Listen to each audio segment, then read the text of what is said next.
This is Eric from Pack Hacker, and today we're going to be talking about the JBL Clip 4, which I've been testing for the past 2 weeks. Let's dive in.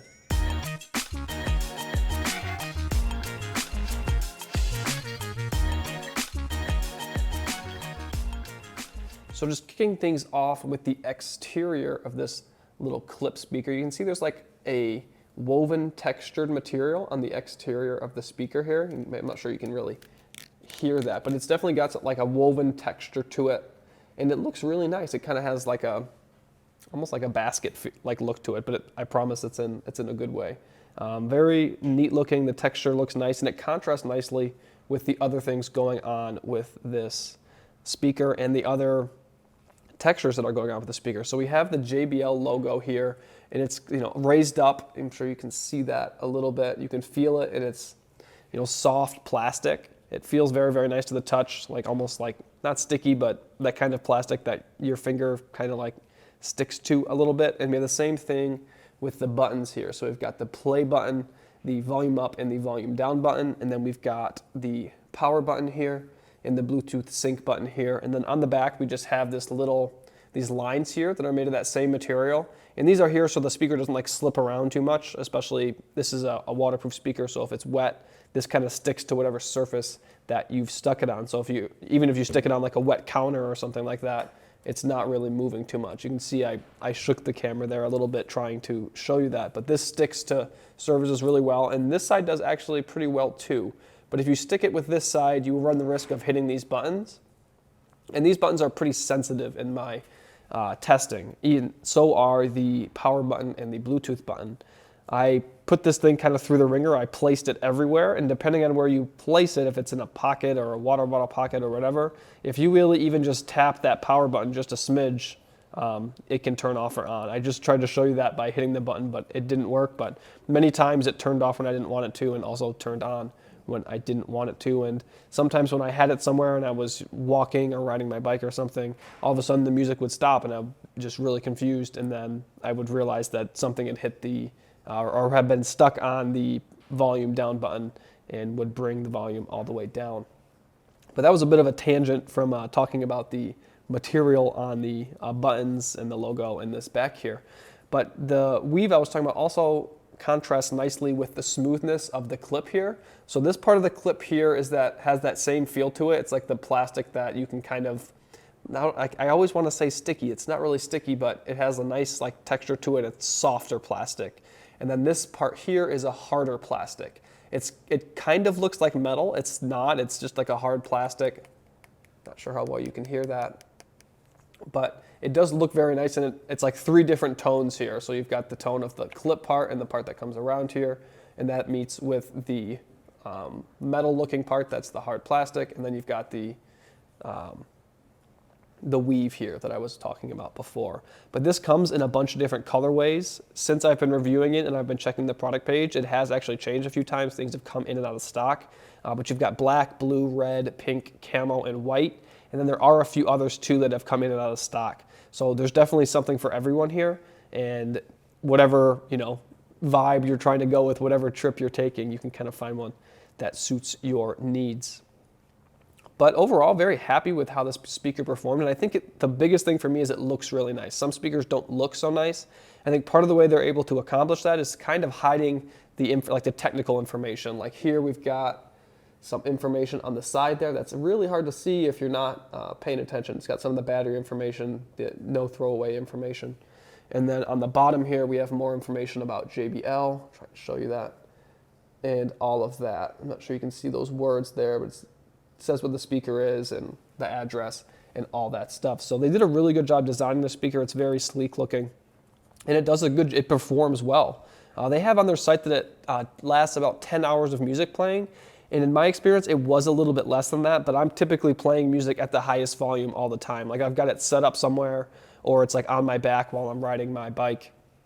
So I've got the volume all the way up. So I was getting a little bit less than that 10-hour advertised time.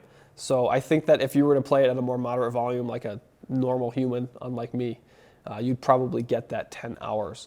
They also have listed on their site that it takes about 3 hours to charge, and I did get that. That is about what I got out of it. It charges with this USB-C here, very easy to use. I've actually got a USB-C cable here, real easy, slides in.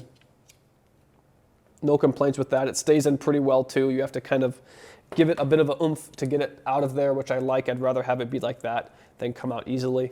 But the 3-hour charge time does seem a little long to me, especially for something that lasts about 10 hours. But no big deal, especially because it's a USB-C. If you have a laptop charger that's a USB-C or your phone uses USB-C, you've already got the cable, so just plug it in when you need to. It does have an IP67 rating, which means that it's dust tight and it's I believe waterproof submersion up to 1 meter. I did not test the submersion of it because I just didn't feel that was a super important thing, but I did get this thing very, very wet. So this time of year in Detroit, it's raining, it's snowing, it's sleeting. We're getting literally every weather that you can imagine. So every single bike ride to and from work, this was clipped on, shoved in a pocket somewhere on my backpack, and I was using it. And we got literally like one ride home, I got dumped on. Like it was completely like downpouring. No issues with the speaker. It worked the whole way home. And when I got home, it was wet and I just hung it up. And then within probably 20 minutes, there was no water on it anymore.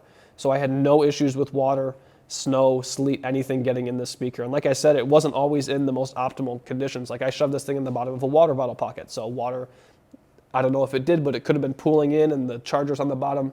No issues with charging, no issues with the battery life after that. So this thing was definitely put through the ringer and also put through the ringer durability wise.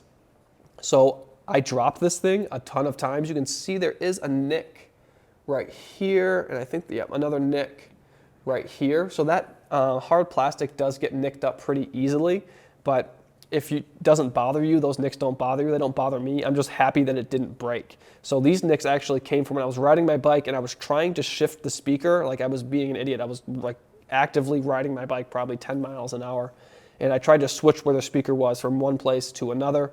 And I literally pretty much threw it into the road while I was going 10 miles an hour, and it like took a tumble across the road. And those are the only things to speak of that happened after I threw. I mean, like I really it was dumb. Like I thought that it was going to be broken and it wasn't. I was happily surprised. And I think that part of that is because it kind of has like a cage around it. This hard plastic acts as like a cage to go around the speaker. Obviously you can hit the front two sides here, but these are pretty well protected with that weave we were talking about earlier. But overall, very happy with the durability of this thing, both with water and getting thrown into the road while you're riding your bike to work. Something that I think is important to note is that it does not work with speakerphone. So if you're using the Bluetooth speaker and someone calls you, then your phone rings, the speaker does not ring. So your music could just stop and you could think maybe the speaker died or something like that, but it's actually your phone will be ringing. So if your phone's not nearby or your phone's on silent, you're not going to get that. And you also can't speak through it. So if you wanted to have like a conversation where there's a bunch of people around and you all wanted to hear what the person was saying, you can't really do that because it does not come through the speaker. It defaults to the phone, which is a big deal for some people, I think, because some people use speakerphone a lot. But I actually kind of like that it doesn't do that. Like I have other speakers, and when someone calls me, it's like you have to hit a bunch of buttons to make it just be a regular phone again.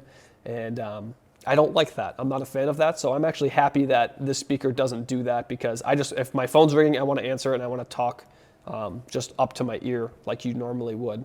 So something important to note if you're someone who talks on speaker a lot, or is it like if your family talks on speaker with another family member a lot or something like that, you're not able to use speakerphone through here. But overall, very happy with this little speaker.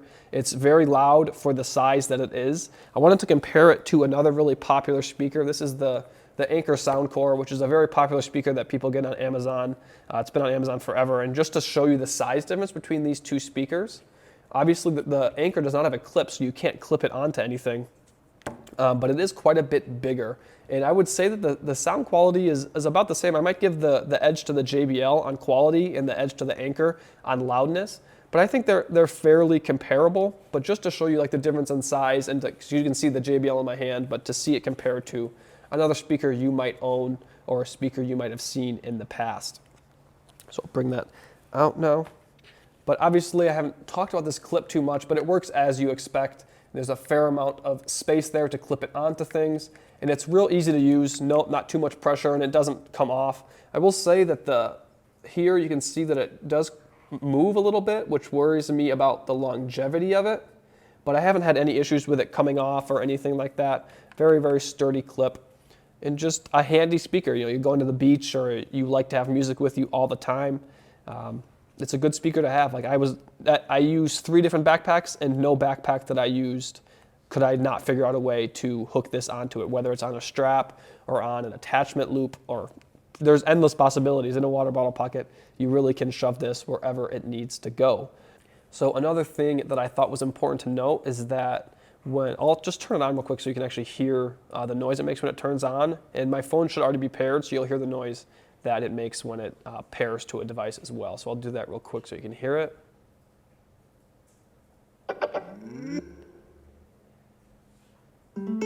So that first noise was the on noise, and that second noise is when it's paired.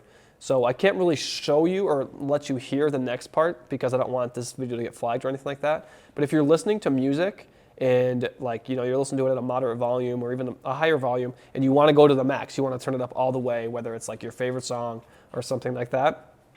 When you turn it all the way up, when you get to the top, it makes a little noise to let you know, but it also pauses. So there's a very short pause where it's a break in the music or whatever you're listening to, and it's not a big deal. It just bothers me. Like if you're listening to something and you're like, wow, this song's great, I want to turn it up, I want to listen to it really loud, and you jam this plus button or you do it on your phone and turn it all the way up, it just it gets to the top, it pauses for a little second, and then it plays the noise to let you know that you're at the top of the volume. And the noise at the top of the volume doesn't bother me, but the break bothers me a little bit. Not the end of the world, but important to note, I think, just so you know that ahead of time. So I'll turn it off so you can hear that noise as well. So both those noises are real nice, and then it's a similar noise when you get to the top of your volume, but also that little pause, which is just a bit annoying. But, so there you have it, the JBL Clip 4. Thanks for keeping it here at Pack Hacker, your guide to smarter travel. We'll see you in the next one.